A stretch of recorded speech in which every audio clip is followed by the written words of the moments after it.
Ahojte fanúšikovia MFK Zemplín. Vítam vás pri dnešnej časti podcastu Dnes bez lopty. Vedľa seba mám Artura Mušáka. Artur, ahoj. Ahoj. Na začiatok podotknem, že máme na sebe nový merch klubu MFK Zemplín a ten si môžete zakúpiť v rôznych verziách na stránke forfun.sk. No Artur, teraz k tebe. Začnem takou témou. Dočítala som sa, že si vyrastal v Užhorode. Tak popíš mi tvoje detstvo. Vyrastal som v Užhorode, hral som futbal a som sa presťahoval tu na Slovensko a už som tu asi 8 rokov. Kvôli čomu si sa presťahoval? Kvôli futbalu. Naozaj? Mal si takú motiváciu? Čo ťa tu motivovalo prísť?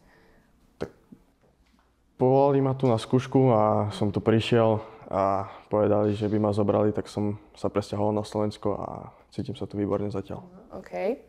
Cítiš sa výborne. Skús popísať nejaké rozdiely, ktoré pociťuješ ty ako... Lebo predsa, kedy si sa presťahoval? V akom veku? V 12. 12 rokoch. Čiže možno si to tak nevnímal, ale čo bol možno taký najväčší rozdiel medzi tvojim domovom a teraz medzi Slovenskom?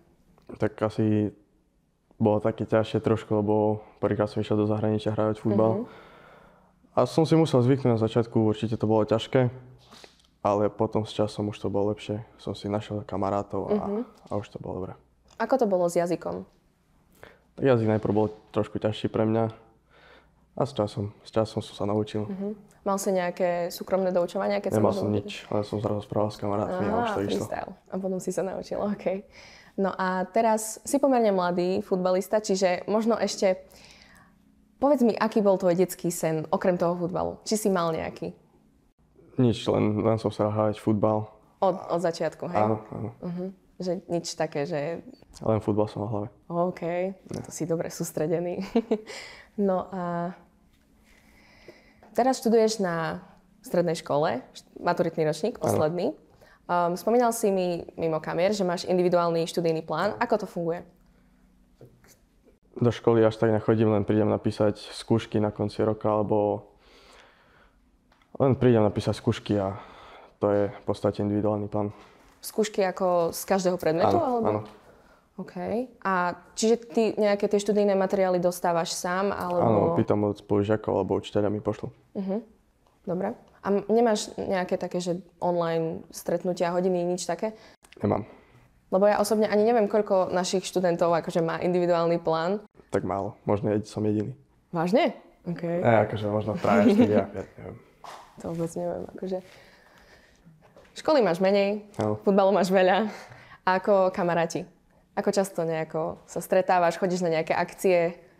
Tak v poslednej dobe už to je častejšie, ako to bolo predtým. Lebo predtým som bol viac sústredený na futbal a teraz už si viem aj takedy nájsť čas aj spolu s kamarátmi von. Asi tak.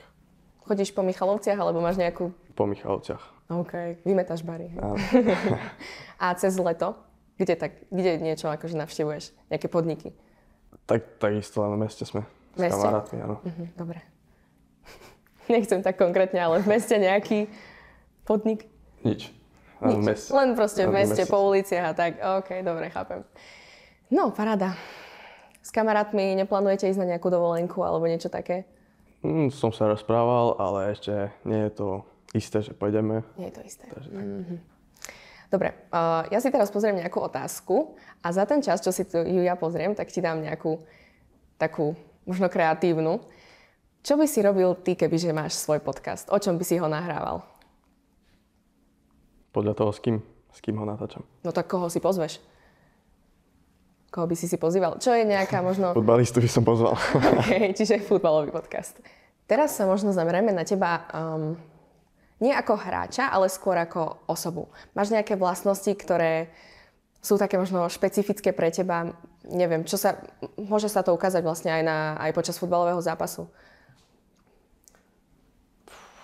Aký si možno tímový hráč, alebo... Tak asi skôr som tímový hráč ako nejaký sebecký hráč. Asi toto by som povedal. Okay. Niekedy to je lepšie a niekedy pre mňa to je aj moja slabina. Máš nejakú takú spojku v tíme, s kým ako rozoberáš nejaké detaily alebo tak, že čo by sa dalo robiť lepšie, horšie a tak? Igor Žovčák. Mi pomáha vždy.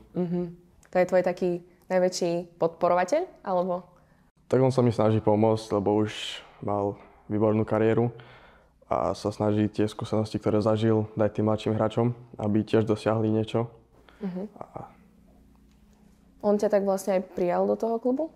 Keď si prišiel? Že on bol ten tvoj, ako keby... Tak áno, neviem, ako sa to dá hovorí. sa povedať, že aj čo som prišiel na prvý rok, čo som tu bol, tak vždy sa mi snažil, vždy sa so mnou rozprával. A áno, bol on akože jeden z tých hráčov, ktorý mi pomohol, aby som sa adaptoval v tom mužstve. Hovoríš, že si tímový hráč.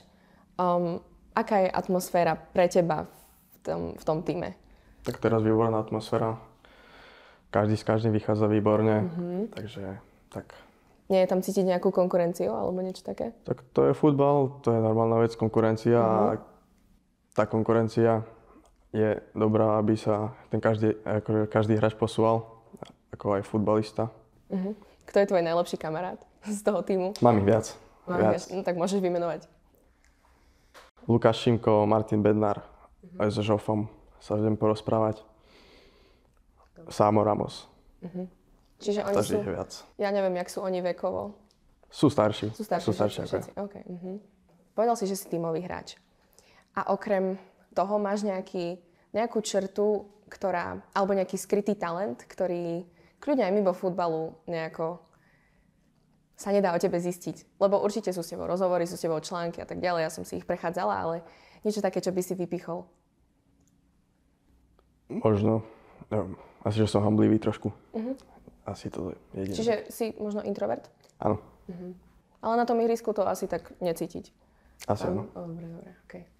Kebyže sa vieš naučiť teraz nejaký skill, hociaký, ktorý by si sa naučil?